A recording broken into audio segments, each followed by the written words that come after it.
Hello, আসসালামু আলাইকুম ওয়া রাহমাতুল্লাহি ওয়া বারাকাতুহু। আমি শেখ হাসিনা মাননীয় প্রধানমন্ত্রী বলতেছি। কে বলতেছেন? হ্যালো, হ্যালো, হ্যালো, কথা বলেন। হ্যালো, হ্যালো, হ্যালো, কে ফোন দিছেন? হ্যালো, কথা বলেন না কেন? ওয়ালাইকুম আসসালাম ওরহমতুল্লাহি বারাকাতু।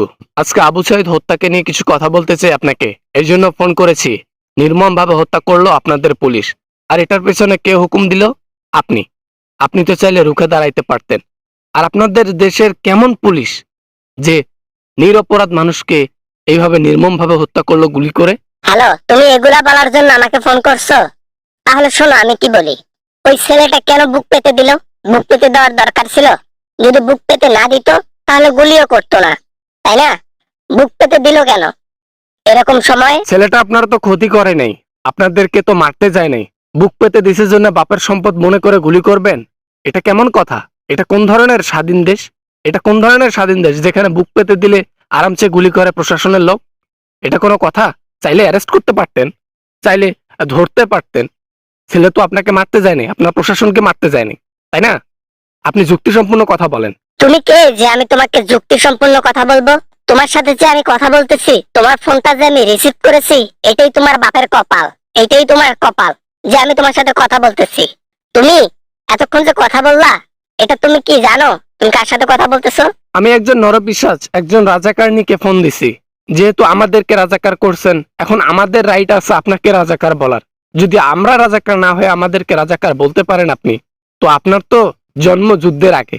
সেক্ষেত্রে আপনি রাজাকার, এটা 100% শিওর। আমি শোকাহত। আমি তাদের জন্য দোয়া করেছি, দুরূদ পড়েছি, নামাজ পড়েছি, যেন তাদেরকে আল্লাহ তাআলা জান্নাতবাসী করে দেন। যাদেরকে হত্যা করা হয়েছে এভাবে নির্মম ভাবে, এদের পিছনে আমাদের প্রশাসনের লোকের হাত নাই। এগুলার পিছনে সন্ত্রাসের হাত, বিএনপি জামাতের হাত। আরে হাসিনা আপা, আপনি মনে হয় জানেন না, আপনি মনে হয় ভুলে গেছেন। এটা 2024 সাল, এটা 2024 সাল, এটা 1972 সাল না যে মানুষ কোনো প্রমাণ রাখবে না। হাজারো প্রমাণ আছে, হাজারো ভিডিওস আছে যেখানে প্রশাসন স্ট্রেট ফরওয়ার্ড গুলি করে মারলো আবু সাইদ কে, আমাদের রংপুরবাসীর ছেলেকে। আর আপনি বলতেছেন যে এগুলা বিএমপি জামাতের লোক গুলি করেছে? এত নিচে নেমে গেছেন? না মানে ওই আমি ভাবছি মনে হয় 1971 সাল, কেউ বুঝবে না এখন। রেকর্ড করে ফেলাইছে, এই জন্য তো বাসটা খাইলাম, অজোড়া বাস। আর যাই হোক, ফোনটা রাখাই, কিছু বলার নাই। হ্যাঁ, আমি রাখলাম। আচ্ছা, আপনি কি জি বাংলা আর স্টার জলসার মধ্যে অভিনয় করেছেন?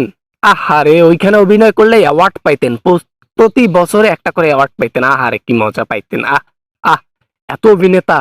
কালকে প্রেস কে ডাকছে, বিটিভির মধ্যে দেখি একটা সংবাদ সম্মেলনের মধ্যে বলতেছে আমি শোকাহত, আমি স্যাড, আমি অমুক তমুক, কান্না। ওরে বাবা, অভিনয়ের একটা লিমিট থাকা দরকার।